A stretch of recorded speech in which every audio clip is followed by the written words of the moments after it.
मित्रांनो, आतापर्यंत सेबी वेगवेगळे डिसिजन घेत होते. आता एनएससी खूप छान डिसिजन घेऊन आलंय आणि हे महत्त्वाचं आहे फ्युचर ऑप्शनसाठी. कारण आता फ्युचर ऑप्शन ट्रेडिंग सेगमेंटमध्ये एनएससीने खूप स्मार्ट डिसिजन घेतला आणि याची सुरुवात एनएससीने 8 डिसेंबर 2025 पासून करणार. आता हा डिसिजन असा आहे याच्यामध्ये की इक्विटी फ्युचर ऑप्शनमध्ये प्री ओपनिंग सेशन हे सुरू करणार आहेत. लक्षात ठेवा मित्रांनो, एकदम डिटेलमध्ये सांगतो. पुढे जाण्यापूर्वी चॅनलला सबस्क्राईब केलं नसेल क्विकली सबस्क्राईब करून बेल आयकॉनला प्रेस करा, कारण अशी इंटरेस्टिंग माहिती तुम्ही मिस नाही करणार.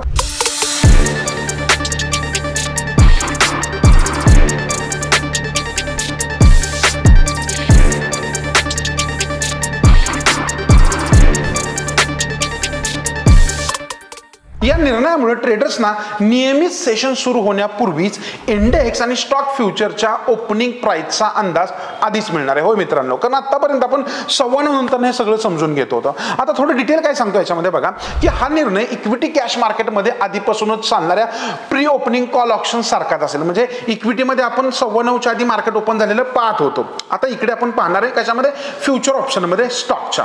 आता याच्यामध्ये पहिला सुरुवात होईल फ्युचर्समध्ये. ऑप्शनला सध्या याच्यामध्ये एंट्री नसेल. आता एनएससीच्या मध्ये हा 15 मिनिटांचा वेळ बाजारातील प्राइस डिस्कव्हरी सुधारण्यासाठी आणि व्होलॅटिलिटी कंट्रोल करण्यासाठी उपयोगी ठरेल असं त्यांचं म्हणणं आहे. आता हा जो फ्युचर ऑप्शन मध्ये प्री ओपनिंग सेशनचा त्यांनी जो काही टाइम बनवलेला आहे हा 9 ते 9:15 ह्या वेळेमध्ये असेल ॲज इट इज इक्विटी सारखा.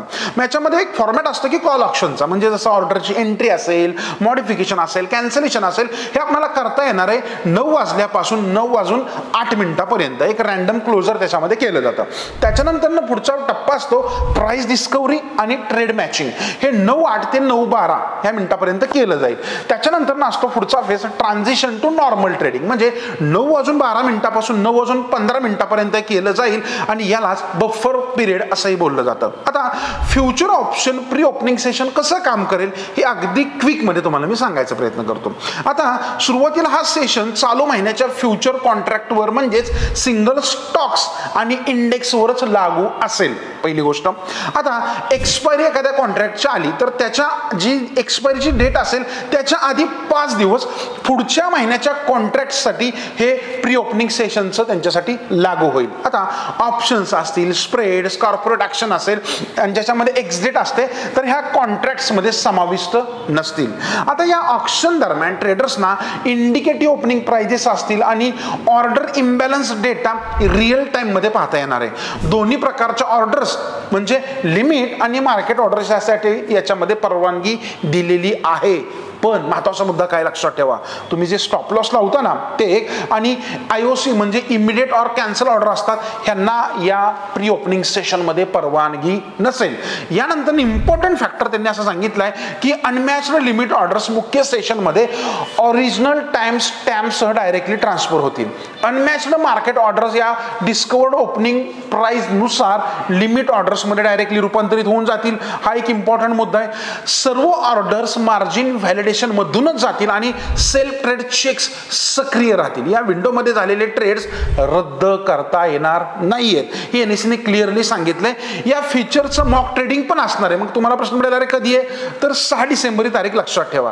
हे का ठेवलेलं आहे, जेणेकरून जे काही ब्रोकर्स असतील किंवा आपल्यासारखे रिटेल ट्रेडर्स असतील किंवा आपण त्यांना पार्टिसिपेंट म्हणू शकतो, यांना हा ट्रायलची संधी मिळेल आणि त्यांनाही ऍक्च्युअल मार्केटच्या आधी हे एकदा अनुभवता येईल. आता हे ट्रेडर्ससाठी महत्वाचं काय लक्षात ठेवा, इक्विटी आणि फ्युचर ऑप्शन दोन्ही प्री ओपनिंग विंडो मध्ये स्वतंत्रपणे काम करतील. ऍक्टिव्ह फ्युचर ट्रेड साठी हा बदल म्हणजेच जागतिक बाजाराची जी काही ओव्हरनाईट हालचाली असतात त्यांना लवकर प्रतिक्रिया देण्याची एक संधी याच्यामध्ये मिळेल. 9:15 वाजता gap up gap down surprise आपल्याला जो याच्या आधी मिळत होता तो आता कदाचित कमी होऊन जाईल आणि ट्रान्सपरंट ओपनिंग प्राइस डिस्कव्हरी आपल्याला याच्यामध्ये मिळेल.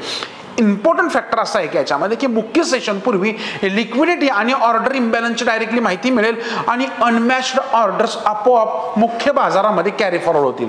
आता हा भारतीय मार्केटमध्ये जो काही नवीन उपक्रम डेरिव्ह मार्केटमध्ये एनएससी घेऊन येते, ज्याच्यामुळे काय होतं की मार्केटची कार्यक्षमता थोडी वाढते, रिस्क थोडं कंट्रोलमध्ये येते आणि थोडी ट्रान्सपरन्सी वाढते असं म्हणलं जातं. कारण आपण बऱ्याच वेळेला फ्युचर्समध्ये किंवा ऑप्शन्समध्ये गॅप अप गॅप डाऊन झालेले पाहायला मिळतो. त्यामुळे ते प्रायोगिक तत्वावर आता फ्युचरला लागू करतायत आणि असं समजूया की भविष्यामध्ये कदाचित ते ऑप्शनला पण याला हात घालतील. तर 8 डिसेंबर ही तारीख लक्षात ठेवा.